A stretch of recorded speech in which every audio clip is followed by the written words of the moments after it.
Hi, everyone. Welcome to this week's installment of the Global Risk Intelligence Insights from At Risk International. My name is Cooper McGill. I am a protective intelligence analyst here at Risk International. We're going to get started this week with an update on Ukraine.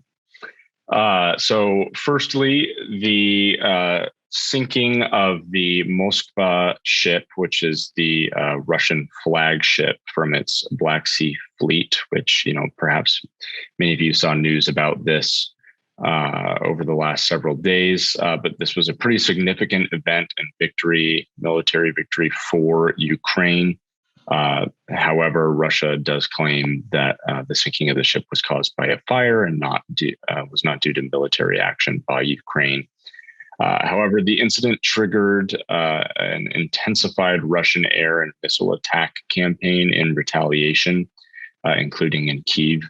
A Russian Defense Ministry spokesman said that Russian armed forces had destroyed an ammunition factory near Kyiv in these attacks following the sinking of the ship. The Russian forces continued to deploy to eastern Ukraine in preparation for an offensive in that part of the country. It's possible that they may declare victory in Mariupol soon. Things are looking rather grim right now at the moment for the Ukrainian troops still remaining in that area. Russia offered Ukrainian forces the opportunity to surrender. However, this was rejected.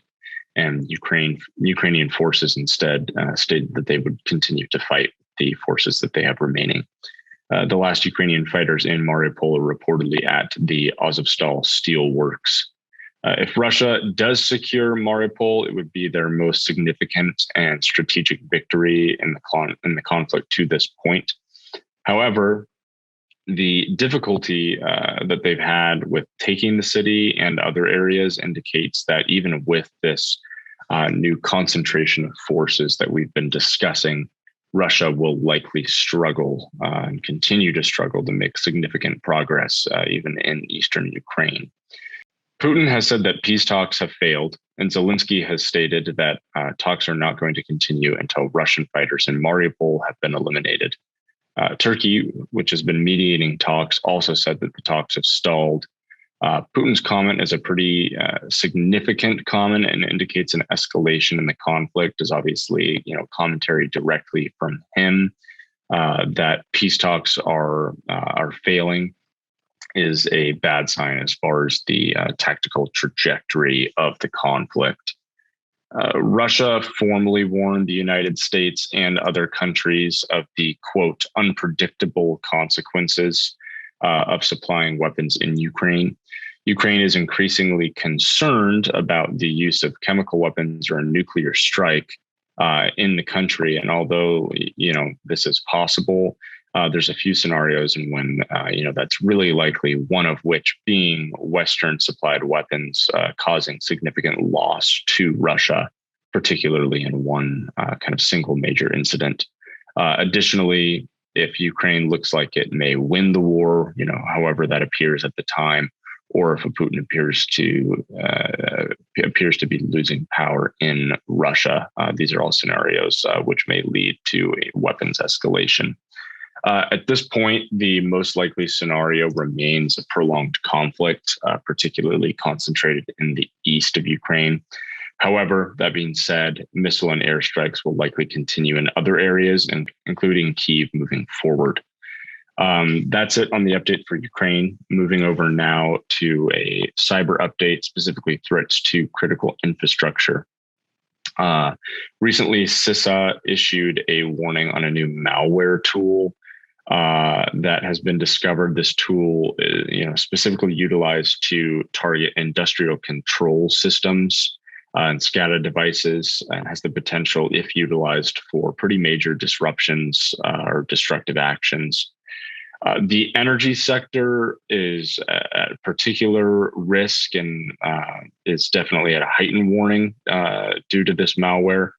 That being said, other critical infrastructure and industries, theoretically could be at risk as well. It's thought, based on some analysis, that the malware has not yet been widely deployed for use against these types of systems.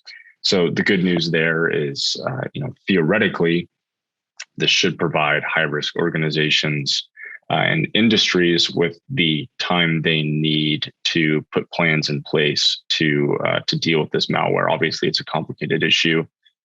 It's more significant than just applying an update on a computer, to patch a software.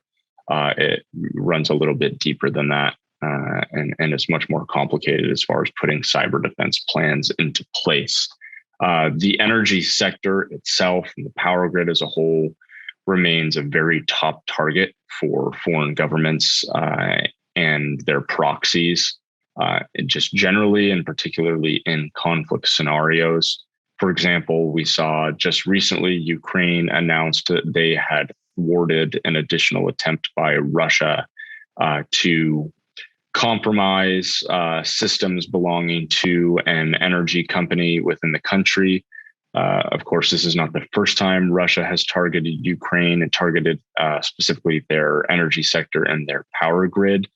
They've targeted them multiple times since the invasion and leading up to the invasion, but they've also targeted them in recent years, dating back on multiple occasions.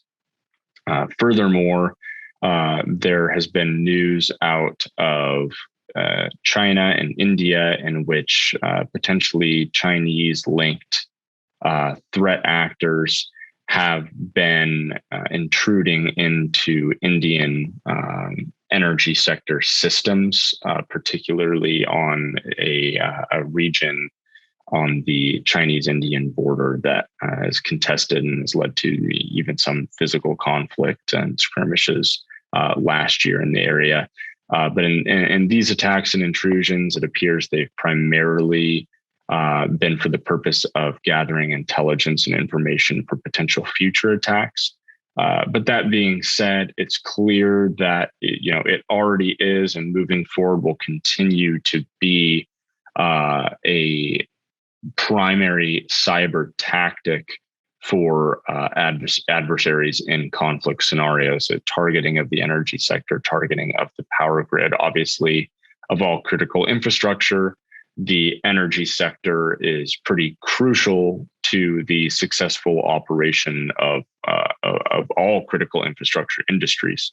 And with that, the defense of the energy sector remains quite complicated, as the power grid itself, the ownership is split among scores of different, public and private organizations that run and control these systems in different regions. So it makes it quite difficult to standardize any sort of defensive procedures to ensure that the industry as a whole is well prepared. So this will be something to watch moving forward. Obviously, as we see with this malware, unfortunately, our adversaries and these threat actors are becoming increasingly more advanced in the tools and tactics that they are able to use as well. And moving on now to Roman Fisher, who will provide an update on crime and violence. Thank you, Cooper. Again, I'm Roman Fisher with AdRisk International's Global Risk Intelligence team. And today I'd like to brief quickly issue of crime and violence. Officials within the Los Angeles Police Department have linked at least 17 street gangs to a surge in what they are referring to as follow home or follow off robberies, targeting people who wear expensive jewelry or drive luxury cars. The LAPD formed a task force late last year to investigate the trending crime. LAPD Captain Jonathan Tippett, who leads the task force, has recently stated that he has never seen this type of criminal behavior in such large groups and coordinating large-scale coordination in order to conduct these crimes. Attackers ambush their victims, leaving very little opportunity for victims to comply. In total, there have been 165 such crimes of last year, and 56 have occurred so far this year. That includes 5 in the past week alone. 13 victims have been shot, and unfortunately, 2 have been killed. The attackers are often in contact with each other, sometimes using spotters inside businesses, searching for victims and letting accomplices outside know whom to target. The crimes are committed by multiple assailants, sometimes using multiple vehicles to swarm their victims.